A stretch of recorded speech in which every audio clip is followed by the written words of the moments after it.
नमस्कार, मैं अदिति राजपूत।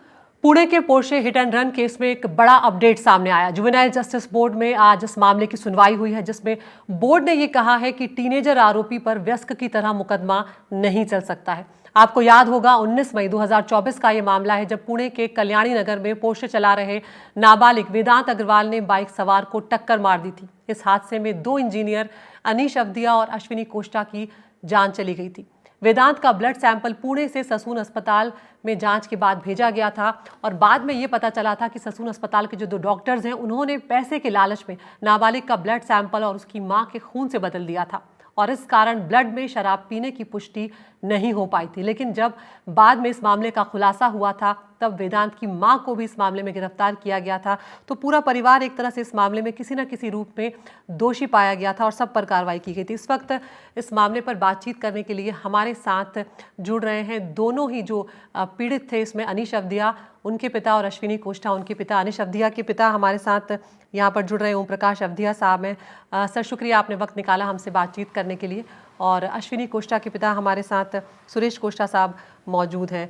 ओम प्रकाश सर, पहले मैं अगर आपके पास यहाँ पर आना चाहूँ, ये जो जुवेनाइल जस्टिस बोर्ड की तरफ से एक तरह से फैसला आज जो आया है सामने कि टीनेजर आरोपी पर वयस्क की तरह मुकदमा नहीं चल सकता, आपकी पहली प्रतिक्रिया क्या है जब आपको ये खबर पता चली? क्या लगा आपको? मैम, हम तो पूरा साल भर से इसी उम्मीद में रह रहे हैं कि इसके ऊपर बहस केस ही चलाया जाएगा।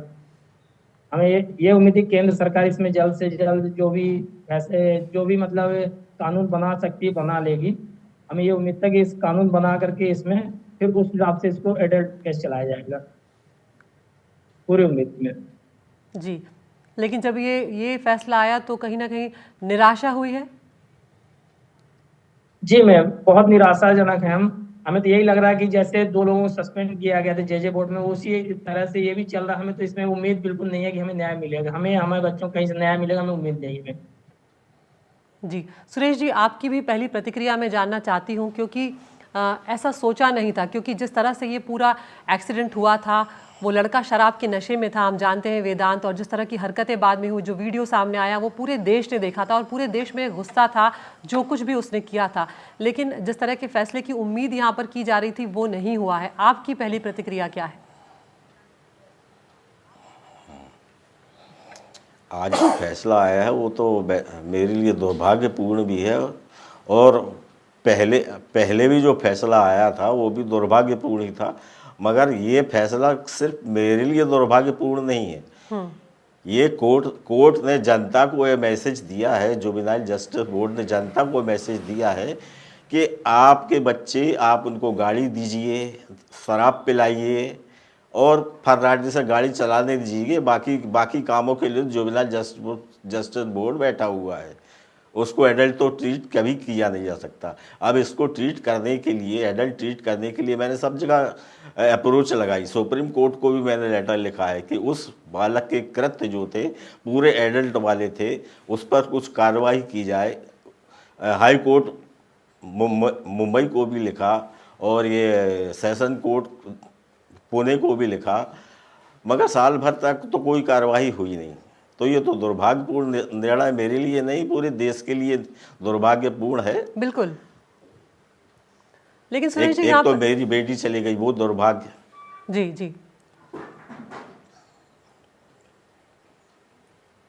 जी, सुरेश जी अपनी बात पूरी कीजिए। जी, तो मतलब ये साल भर से इंतजार करते करते कि आज नहीं तो कल फैसला आएगा, पक्ष में आएगा, इसी संतोष में पूरे 14 महीने बिता दिए रो रो कर कि फैसला आएगा। मगर जुवेनाइल जस्टिस बोर्ड ने सिर्फ सुप्रीम कोर्ट के न जाने कौन से आदेश तो मैंने देखे नहीं, अब देखने की कोशिश करूंगा, शायद मिल जाए कि कौन से आदेश ऐसे हैं कि एक 17 साल 8 माह का लड़का यदि गाड़ी चलाता है, शराब पीता है, तो उसको माइनर माना जाए। ऐसा कौन सा आदेश है? बिल्कुल। और यहाँ पर अपने बड़ी बात ये भी है, डिस्कस करूंगा कि ऐसा कौन सा आदेश है। बड़ी बात ये भी है सर कि यहाँ पे कि जो हरकतें थी वो एक भी नाबालिग वाली नहीं थी, वो सारी वयस्क वाली हरकतें थी, या फिर ये सीधे तौर पर कानून हाथ में लेने वाली बात थी। बिल्कुल कानून में हाथ में लिया ही है, क्योंकि उसको कानून का डर ही नहीं है। ना उसको डर है, ना उसके माँ बाप को डर है। एक तो उसने वो गाड़ी चला के 2 लोगों की जान ले ली, फिर उसके माँ बाप लग गए उसको बचाने के लिए। पूरे देश ने ये तमाशा पूरी देश ने देखा है। तो इस केस के ऊपर तो पूरी देश की निगाहें टिकी हुई है। कोर्ट इस बात को क्यों नहीं समझ रही है कि कोई भी गलत डिसीजन आएगा तो कल को क्रिटिसाइज फिर होना है। बिल्कुल। ओम प्रकाश जी, शुरुआत में अगर हम याद करें तो जब जुवेनाइल जस्टिस बोर्ड ने आरोपी को महज कुछ ही घंटों के अंदर जमानत भी दे दी थी, वो 100 शब्दों का निबंध लिखवाया गया था, पढ़ाई पर ध्यान देने जैसी शर्तें यहाँ पर लगाई गई थी, जिसको लेकर और भी ज़्यादा पूरे देश में गुस्सा एक देखने को मिला था। जी मैम, आक्रोश तो पूरे देश उसी में ही बात था पर इस तो केस को देश लेकर के के। लोगों का पूरा गुस्सा था। जी सुरेश जी, मैं आऊंगी 1 मिनट आपके पास। जी ओम नहीं, प्रकाश जी। इसमें दबाव, हाँ जी। दबाव पूरा मेरे ख्याल से, जैसे आपका गवर्नमेंट का कहा जाए, उस समय शुरुआत में पूरा गवर्नमेंट का भी दबाव था, क्योंकि विधायक जी इनके खुद पिज्जा के पार्टी करने गए थे थाने पे। पूरे मीडियम दिखाया, कोई झूठी बात नहीं, पूरे मीडियम दिखाया गया, जबकि बच्चे के 15 घंटे, दुर्घटना के 15 घंटे के अंदर जमानत दे दी गई। लेकिन वो विधायक जी ये नहीं सोचे कि जो बच्चों के एक्सीडेंट भाई, जो बाहर के बच्चे हैं उनको देखने जाएं, या वो बच्चे नहीं बचे इसके लिए उनको ध्यान नहीं आया, उसको पिज्जा खिलाने चले गए। 15 घंटे में उसकी जमानत दी गई है। जे बोर्ड में न्यायपालिका ऐसी थी कि 15 घंटे में जमानत दे दिए, और हमारे बच्चे की बॉडी लाने में, दोनों बच्चों की बॉडी लाने में 58 घंटे लगे, उनकी अंतिम संस्कार कार्यक्रम करने में। और उधर पे हॉस्पिटल तो इस कदर बिका हुआ, जबकि हॉस्पिटल बताते हैं गवर्नमेंट, जो आपका ये विधायक जी हैं उन्हीं की अनुशंसा में ही तावड़े जी जो है, उन्हीं की अनुशंसा में ही उनको रखा गया था उधर, तावड़े जी को। और उन्होंने लोगों ने ही सब ये सब खेल रचा है। फ्रीजर कोई भी चीज ऐसी नहीं, हमारे बच्चे की बॉडी आते तक मतलब बिल्कुल छूने से खराब हो रही थी, मतलब उसकी मम्मी उसको छू तक नहीं पाई है, समझिए आप। और ये लोग इतना खेल खेल रहे हैं, मतलब 24 घंटे नहीं हो पाए, पूरा आप करोड़ों रुपए बांटना शुरू कर दिए, पूरा खेल खेलना शुरू कर दिए। हर एक चीज को इन्होंने खरीदने की कोशिश की। ब्लड सैंपलिंग आपके ससुर हॉस्पिटल में बदली गई, फिर अभी न्यूज मिलने में आया दूसरे जगह जहां भेजेगा उधर भी इन्होंने ब्लड सैंपलिंग बदलने की कोशिश की गई, लेकिन उधर के डॉक्टर जो समझदार थे उन्होंने इसके लिए मना कर दिया। ये नहीं मैम, हम लोग साल भर से इंतजार करते, यही सोच रहे थे कि किसी दिन निर्णय आएगा कि हमें न्याय मिलेगा, हमारे बच्चों को न्याय मिलेगा। लेकिन आज ये निर्णय आ रहा है कि उसके ऊपर नाबालिग का केस चलाया जाएगा। आप छोड़ दें ना, हमें तो उम्मीद नहीं है न्यायपालिका से कि आप हमें न्याय दिलाएंगे, हमें बच्चों को न्याय दिलाएंगे। आप छोड़ दें, उनको बाइज्जत बरी कर दे, वो चाहे दूसरे के बच्चों को मारे, कोई दिक्कत नहीं मैम इसमें। वो पी खा के फिर दूसरे को मारेगा, फिर पैसे खर्च करेगा। ये जो अपने न्यायपालिका में सबसे बड़ी कमियां ये है, जो 16 से 18 साल के बीच कानून बनाना चाहिए था, ये इन्हें 1 साल में बना लेना चाहिए था।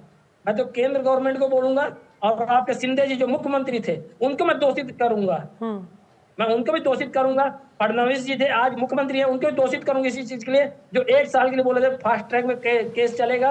आज हमें निर्णय के कॉपी दे दी, आज निर्णय हो गया क्या उनका कि उसका जो है नाबालिग का केस जो है वो चलाया जाएगा। यही न्यायपालिका मैम, आप बताइए। हमारे साथ तो अन्याय हुआ है, पूरे इंडिया की पब्लिक हम लोग सपोर्ट खड़ी थी, इसलिए इनको झुके थे। ये पूरी गवर्नमेंट झुकी थी, किसी चक्कर में झुकी थी कि पूरे लोग समर्थन कर जमाए, क्योंकि केस ही ऐसा था। बिल्कुल ओम प्रकाश जी, और इसीलिए हम लोग बार बार इस तभी मामले हमें को मिला। उठा रहे हैं, क्योंकि यहाँ पर जहाँ पर सुधार की ज़रूरत है वो होना ही चाहिए, चाहे उसमें सरकार को जोर लगाना पड़े, चाहे उसमें प्रशासन को जोर लगाना पड़े, चाहे अदालतों को जोर लगाना पड़े, यहाँ पर जो ज़रूरी है वो होना ही चाहिए, और इसीलिए इस मामले को हम उठा रहे हैं। सुरेश जी, यहाँ पर एक सवाल मैं आपसे ये समझना चाहूँगी, क्या वेदांत अग्रवाल जो आरोपी है उसके परिवार वालों की तरफ से कभी आपसे सुरेश जी कोई संपर्क साधा गया है पिछले 1 साल में? नहीं, कोई बातचीत नहीं, कोई फोन कॉल नहीं? नहीं। ओम प्रकाश जी, यही सवाल मैं आपसे पूछूंगी, क्या वेदांत अग्रवाल के परिवार की तरफ से कोई संपर्क आपसे साधा गया? नहीं सर, कोई भी संपर्क नहीं साधेगा, और साधने की जरूरत ही नहीं है। नहीं, मैं इसलिए ये बात पूछ रही हूँ कि उनके बेटे से एक इतनी बड़ी गलती हुई है, 2 जानें उस लड़के ने ले ली है, तो ऐसे में क्या उनके परिवार में इतनी संवेदनशीलता थी कि वो उन 2 परिवारों को कम से कम फोन कॉल करते, बताते कि हम माफी चाहते हैं या हम अपना दुख जाहिर करते? मैम बस हाँ, ये इनको चाहिए था, ये दुख जाहिर किए होते तो हमारे बच्चों को सद्भावना मिलती। हमें लगता है कि चलो आधा न्याय हमें मिला है कि कम से कम सामने वाला गलती मान रहा है, मतलब उन्होंने इतना पैसा खर्च करके अपने बच्चों को बचाने की कोशिश की थी। वो सिर्फ इतना कह लेते कि हाँ गलती हुई है, अब दोबारा किसी के साथ ना हो, तो हमारे साथ वो आते तो चलता। लेकिन ऐसे कहीं से भी कोई कार्रवाई कुछ भी नहीं हुआ। सुरेश जी, अब आगे क्या कदम उठाने के बारे में आप सोच रहे हैं? अब मैडम हम लोग तो क्या बहुत छोटे आदमी हैं, उनके तुलना में हम लोग बहुत छोटे आदमी हैं, तो हम लोग क्या है अब सरकारी वकील के ही भरोसे है, वही उन्हीं को मतलब रिक्वेस्ट करेंगे कि इसके बारे में कुछ अपील की जाए, या कानून के क्या है तोड़ भी होते हैं तो कानून से बचने के तरीके होते हैं, तो कानून को फंसाने के भी तरीके होते हैं, दोनों तरीके होते हैं। अब बचाने वाला थोड़ा ज़्यादा स्ट्रांग हो गया होगा। और वैसे भी जुवेनाइल जस्टिस बोर्ड की जो कार्य प्रणाली है वो शुरू से ही संदेह के घेरे में थी, तो आज भी संदेह के, मेरे हिसाब से तो आज भी संदेह के घेरे में है वो, क्योंकि जिस तरीके से करीब 1 साल तो वहाँ जुवेनाइल जस्टिस बोर्ड के मेंबर जो थे उनकी जगह खाली थी जी। फिर अभी पिछले महीने शायद किसी मैम का अपॉइंटमेंट वहाँ हुआ है, तो मतलब एक 1.5 महीने में ही उस जुवेनाइल का पूरा एनालिसिस वगैरह सब कुछ हो गया, उसका सब निर्णय भी आ गया, डिसीजन भी हो गया, सब कुछ 1.5 महीने में ही सब कुछ हो गया। तो कार्य प्रणाली तो संदेह के दायरे में आज भी है। बिल्कुल, ये बड़ी बात है यहाँ पर, क्योंकि पुणे पुलिस की तरफ से ये पूरा जो याचिका दाखिल की गई थी जिसमें नाबालिग की तरह ही केस चलाने की बात की गई थी। ओम प्रकाश जी, पिछला 1 साल में आपके दुख को हमारे किसी के लिए भी समझना आसान नहीं है, लेकिन फिर भी मैं ओम प्रकाश जी आपसे समझना चाहूँगी कि अनीश परिवार में सबसे बड़े थे, कैसे थे, किस तरह से ये आप लोगों का पूरा 1 साल बीता है, क्योंकि किसी भी परिवार के लिए ये वक्त काटना आसान नहीं होता। मैम अनिश जो था हमारे उसमें एक तरह से सबसे मेन था, मतलब सबसे बड़ा बच्चा था हमारे पूरे परिवार में, जितने 4-6 बच्चे हैं सबसे बड़ा बच्चा था। वो बहुत मेहनत करके और बहुत मेहनत करने के बाद पुणे में वो कॉलेज में एडमिशन लिया, फिर कॉलेज के बाद कंपनी ज्वाइन की। उसको जो पैकेज भी लगा तो मतलब सभी बच्चों से सबसे अच्छा पैकेज लगा, मतलब काफी ब्रिलियंट होते हुए वो ऊपर जा रहा था। और उसके बाद जितने छोटे बच्चे हमारे सब उसी की राय में चलना चाह रहे थे कि चलो हम फॉरेन जाएंगे तो हम भी दादा के साथ जाएंगे, बाहर पढ़ेंगे, सब बहुत उम्मीदें थी मैम। जी। उससे बाद नहीं, पूरे परिवार को उम्मीदें थी। पूरा सलाह जो है दादाजी उसके, मम्मी पापा चाचा हर कोई उससे सलाह लेता था। उसको एक तरह से मतलब कहा जाए तो उसके पद चिन्हों पे चलना चाहते, जैसे वो चल रहे थे वैसे ही चलेंगे। लेकिन आज ऐसा हुआ कि वो ऐसे चला गया कि अब हम कुछ बयान नहीं कर सकते। वो सभी का ध्यान रखता था मैम, ये बात तो है। जी। वो सबका ध्यान रखता था, अपने दादा दादी हर एक का ध्यान रखता था मैम। आखिरी बार ओम प्रकाश जी जब बात हुई थी आपकी, तब क्या बातचीत हुई थी, याद है आपको? मैम उसकी मम्मी से बात हुई थी, उसकी आखिरी बात वही की थी। मैं उनसे बात करा दूं क्या मैम, यही बैठी हुई है, करा दूं मैम से? जी जी, करा ये दीजिए बात जी। मम्मी से बात की, ये उन दोनों में आखिरी बात हुई नहीं से हुई है मम्मी से उनके, सविता वधिया मैम। जी मैम नमस्ते। मैम आपका दुख हम साझा कर रहे हैं मैम, हम कोशिश कर रहे हैं कि आपके साथ हम खड़े हैं यहाँ पर। आखिरी बार आपकी अनीश से क्या बात हुई थी मैम? जब दुबई से लौटा था तो मुझे कॉल किया, बोला मम्मी मैं आने वाला हूँ। मुझे माते कहता था, वो प्यार से माते कहता था। बोला कि माते, मेरा छोटा वाला बेटा भी पुणे में रहता था, तो बोला कि माते देवेश नाम है। बोला वो कब आ रहा है? तो मैंने कहा वो आएगा 26 तारीख को। तो मेरे से बोला माते मैं उससे पहले आ जाऊंगा, और आने की तैयारी किया था क्योंकि दुबई गया था। तो बोला आपके लिए गिफ्ट्स लेके आया हूँ, घर वालों के लिए गिफ्ट्स लेके आया हूँ, सारे लोगों को दूंगा। और सभी लोगों को बहुत चाहता था वो, और लाडल था, सबसे बड़ा था। मेरा तो जिगर का टुकड़ा था जो चला गया। मेरे से बोला कि माँ तुम पहला हाल पहले ही आ जाऊंगा आपसे मिलने, क्योंकि मेरी तबीयत भी ठीक नहीं रहती थी। मुझे ट्यूमर था, ब्रेन ट्यूमर था, आप लोगों ने शायद सुना होगा उस जी टाइम जी। पे। तो मेरे को तबीयत को देखने के लिए वो आया था, आने वाला था, और जल्दी ही बोला कि मैं आऊंगा। 2-3 दिन बाद वो आने वाला था, लेकिन अब क्या पता था कि ऐसे आएगा, जो कभी हम लोगों को देखने को भी अब तरस रहे हैं हम, कि एक नजर देखने को मिले। बस फोटो देखते हैं उसकी, उसकी बातें यादें करते हैं, और बस रोते रहते हैं, और कुछ नहीं हो सकता। हमारी सोशल मीडिया से हाथ जोड़ कर विनती है मेरे बच्चे को न्याय दिलाइए। नहीं, बिल्कुल मैम, हम इसीलिए आपसे ये बातचीत कर रहे हैं कि आप लोगों पर, एक माँ पर, एक पिता पर क्या कुछ बीत रही है, ये हम समझ सकते हैं। सुरेश जी, मैं आपके पास यहाँ पर आना चाहूँगी। अश्विनी से आपकी आखिरी बार अगर बातचीत हुई हो, क्या बातचीत हुई, कैसे ये आपका 1 साल बीता, बताएं हमें। मेरा तो ऐसा है कि जब बचपन से अभी तक अंतिम समय तक मैंने उसको अपना ऑफिस के अलावा जो भी समय मिलता था मैंने उसके साथ ही बिताया है। अधिकतर समय मैंने उसको उसकी पढ़ाई के बारे में, उसके करियर के बारे में उससे हमेशा डिस्कस वगैरह करते कि क्या करना है बेटा, क्या बनना है। उसकी तो बहुत, उसकी मेजॉरिटी ऐसी थी कि उसको आगे चल के बहुत उसकी एक ही तमन्ना थी कि मेरे को पापा का नाम रोशन करना, बस चाहे उसके लिए कितनी भी मेहनत करना पड़े। विदेश जाने का भी उसका भी चल रहा था। उसकी चॉइस तो मेन सिंगापुर थी कि मेरे को वापस सिंगापुर जाना है, आप रिटायर हो जाओगे तो आप मेरे साथ चलना। बस यही सोचते सोचते 1 महीने बाद वो आने वाली थी। जी। जिस समय ये हादसा हुआ उसी दिन उससे बात हुई थी कि वो पापा किसी का बर्थडे है तो हम लोग जा रहे हैं। तो मैं बोला बेटा जल्दी आ जाना, मतलब रात में ज़्यादा देर घूमना ठीक नहीं है। वैसे तो हर बात मेरे को बताती थी और उसी उद्देश्य से उसने मेरे को बताया था कि मतलब रात में देर हो जाएगी। तो मैंने पूछा कितनी देर हो जाएगी जी।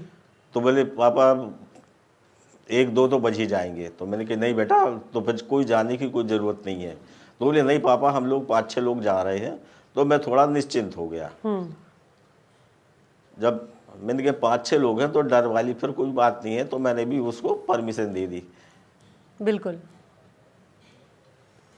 नहीं सुरेश जी, ओम मैंने प्रकाश मैंने जी, उसको हम बोला, बेटा, आपसे देर जी, हो जाएगी तो जी। खाना वाना बिल्कुल, हम आपसे खाना वाना खा दोनों के से ही सर आना यही वहाँ यहाँ पर से। कह सकते हैं इस वक्त कि बस इतनी बात हुई थी। जी, कि जो कुछ भी आप लोगों पर बीता है उसमें हम सिर्फ आपका दुख साझा कर सकते हैं यहाँ पर, और हमारी यही कोशिश है कि इस लड़ाई को हम आपके साथ जारी रखें, और आप लोगों से भी यही कहेंगे कि अभी हिम्मत रखिएगा, ये लड़ाई लंबी हो सकती है। आप लोगों का दुख बहुत बड़ा है, लेकिन यही जी जी जी प्रार्थना है जी। कि दोनों को सुकून मिले, दोनों की आत्मा को, और आप लोग तसल्ली से रहेंगे तो वो भी खुश रहेंगे वहाँ पर।